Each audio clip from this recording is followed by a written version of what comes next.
पिछले चैप्टर के बाद हम यहाँ पर देखते हैं जो ज़ूमा होता है अपने अम्ब्रेला फॉर्म में ट्रांसफॉर्म हो जाता है। उसके ट्रांसफॉर्मेशन की वजह से जितने भी लोग दूर जाकर गिरे होते हैं वो सब उठकर बैठ जाते हैं। इतने में ये चीज देखकर यहाँ पर मोमो कहती है ये क्या कर रही हो ज़ूमा तुम। फिर यहाँ पर जो टर्बो ग्रैनी होती है वो ये चीज देखकर गुस्सा हो जाती है और मोमो को कहती है मोमो जल्दी अपना पावर यूज करो इसके खिलाफ। जिसको सुनकर यहाँ पर मोमो कहती है बिना ओकारुन के बॉल के मैं अपना पावर यूज नहीं कर सकती। यहाँ पर मोमो की बात सुनकर यहाँ पर ओकारुन पूछता है मेरा बॉल किधर है मोमो। फिर तो यहाँ पर मोमो कहती है वो तो ज़ूमा के पास है, हमें उससे तुम्हारा बॉल वापस लेना होगा। इतने में यहाँ पर जो ज़ूमा होता है वो भी बाकी विलन्स की तरह उठकर कहता है मैं दुनिया तबाह कर दूंगा फलाना ढिमका। इतने में यहाँ पर जो मोमो होती है ज़ूमा का एग्रेशन देख के वो सबको कहती है जल्दी से अपना अपना कार्ड निकाल लो और सब अपने हाथ में मेड्यूसा वाला कार्ड पकड़ लेना। जब भी ज़ूमा तुम पर अटैक करेगा तो खुद को पत्थर बना लेना। फिर अब मेरे से कोई लॉजिक नहीं पूछेगा कि सबके पास कार्ड कैसे आया, मेरे को भी नहीं पता है सबके पास कार्ड कैसे आया है। जहाँ तक मेरे को लगता है सबके पास कॉपीज आ जाते होंगे इस एक ही कार्ड के। इतने में जो ज़ूमा होता है इन सबको देखकर इनके ऊपर अटैक कर देता है मिसाइल की तरह। तो यहाँ पर ज़ूमा के अटैक से खुद को बचाने के लिए ये सब लोग अपने आप को पत्थर बना लेते हैं और फिर बाद में नॉर्मल कर लेते हैं जैसे उसका अटैक खत्म होता है। तो ज़ूमा के अटैक को देखकर यहाँ पर मोमो और ओकारुन दोनों शॉक हो जाते हैं और वो कहते हैं कि ये तो बहुत पावरफुल हो चुका है पहले से भी। तो यहाँ पर ओकारुन जो होता है मोमो से पूछता है आखिर इसका कोई वीकनेस है कि नहीं मोमो। तो यहाँ पर ओकारुन की बात सुनकर मोमो कहती है कि वो छत्ता सिर्फ 2 बार ही खोल सकता है, अगर वो 2 बार से ज्यादा बार छत्ता खोलेगा तो उसकी पावर खत्म हो जाएगी। लेकिन यहाँ पर जो ज़ूमा होता है मोमो के सामने ही 2 बार छत्ता ओपन कर देता है लेकिन फिर भी उसकी पावर खत्म नहीं होती है। जिसको देखकर यहाँ पर जो टर्बो ग्रैनी होती है वो कहती है कि ये सब फेरी टेल कार्ड डेविल का किया गया है, उसने इसकी पावर को बहुत ही ज्यादा बूस्ट कर दिया। लेकिन यहाँ पर एक कैच है, अगर ज़ूमा अपने पावर को ऐसे यूज करता रहा तो उसकी जो बॉडी है वो कमजोर हो जाएगी और फट जाएगी। फिर अभी के लिए तो हम कुछ कर नहीं सकते क्योंकि वो उस पोकेमॉन के काबू में है। इतने में जो ज़ूमा होता है अपने छत्ते को लेके रेडी हो जाता है मोमो और ओकारुन पे अटैक करने के लिए। जैसे यहाँ पर ज़ूमा अटैक करता है तो यहाँ पर जो मोमो और ओकारुन होते हैं खुद को पत्थर बना लेते हैं। लेकिन यहाँ पर जो मोमो का पत्थर होता है वो हल्का सा क्रैक हो जाता है जिसकी वजह से जो मोमो नॉर्मल स्टेज पे आती है तब उसको ब्लीड होना चालू हो जाता है उसके शोल्डर पे। ज़ूमा का ऐसा अटैक देखकर यहाँ पर मोमो कहती है कि लगता है इसके जो अटैक्स है वो पत्थर को भी काट रहे हैं। और इतने में सीन दिखाया जाता है ज़ूमा की तरफ जो कि उस डेविल से लड़ने की कोशिश करते रहता है अंदर ही अंदर। और ये चीज अपनी मोमो नोटिस कर लेती है और ज़ूमा को कहती है कि उस डेविल से मैनिपुलेट होने की जरूरत नहीं है ज़ूमा, तुम्हें यहाँ पर जितने भी लोग आए हैं वो सब तुम्हें ही बचाने आए हैं ज़ूमा, तुम उन्हें चोट पहुंचाना तो नहीं चाहोगे।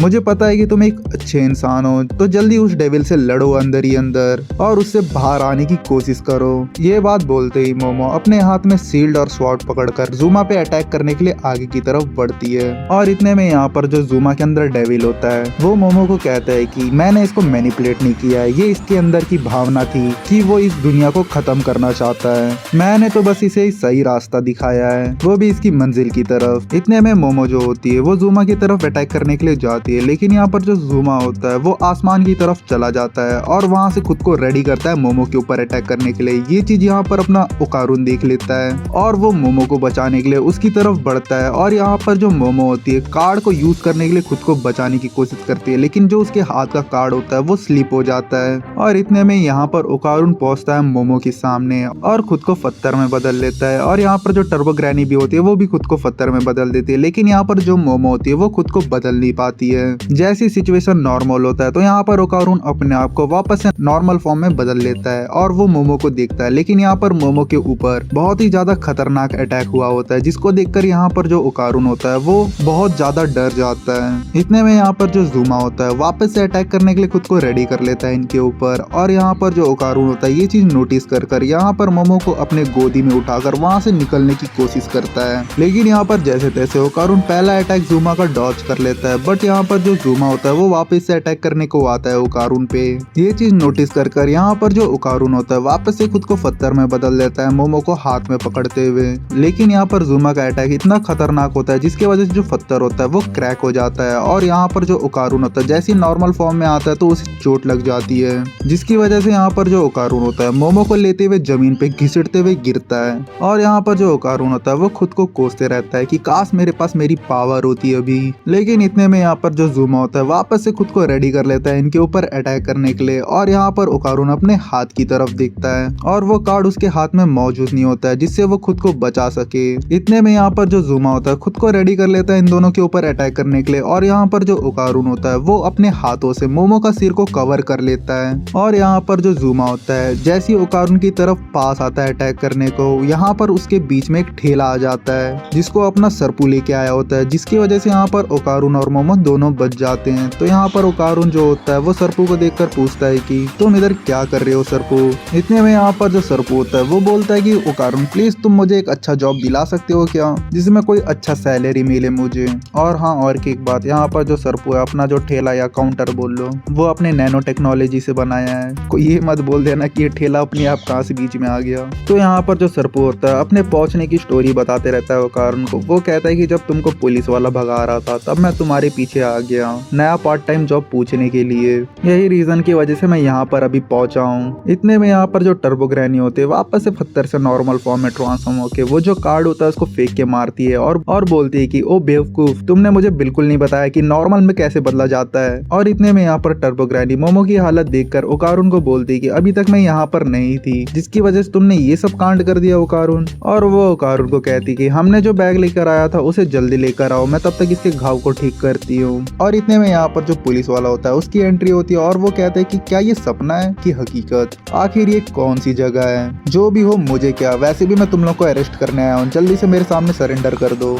तो यहाँ पर जो पुलिस वाला को देखकर यहाँ पर ओकारुन और टर्बो ग्रैनी अपना सिर पकड़ लेते हैं, बोलते हैं कि भाई ये कहाँ से आ गया यहाँ पर। और ये सब तमाशा अपना ज़ूमा दूर बैठे नोटिस करते रहता है। और इतने में यहाँ पर जो ज़ूमा होता है इनकी बकलोली देखकर इन पे अटैक कर देता है। इसको देखकर यहाँ पर पुलिस वाला उसके ऊपर अपने गन से शूट करते रहता है। इतने में जो ज़ूमा होता है उस बुलेट को डिफ्लेक्ट करने के लिए अपना छत्ता ओपन कर लेता है। और यहाँ पर जो डेविल होता है ये चीज नोटिस कर यहाँ पर ज़ूमा को कहता है कि तुम इतने कमजोर कैसे हो सकते हो एक नॉर्मल पुलिस वाले के सामने।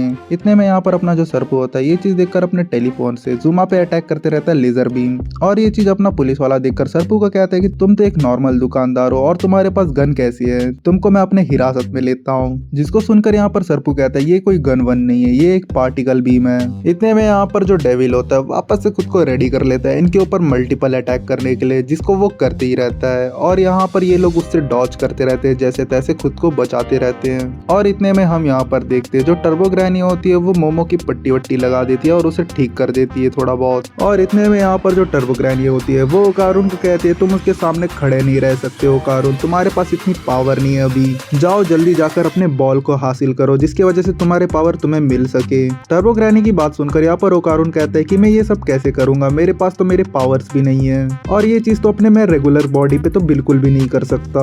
टर्बो ग्रैनी ओकारुन की बात सुनकर बोलती है कि ये सब तुम्हारी प्रॉब्लम है, तुम जानो, अगर तुम्हें तुम्हारे पावर्स नहीं मिले तो तुम खत्म हो जाओगे। और इतने में जो टर्बो ग्रैनी होती है वो ओकारुन को बोलती है मैं यहाँ से जा रही हूँ रिन के पास, तुम अपना देख लेना। और हाँ ओकारुन जल्दी उसे खत्म करो क्योंकि तुम अकेले इंसान हो जो उसे हरा सकते हो और कोई नहीं। यहीं पर चैप्टर मैं एंड करता हूँ।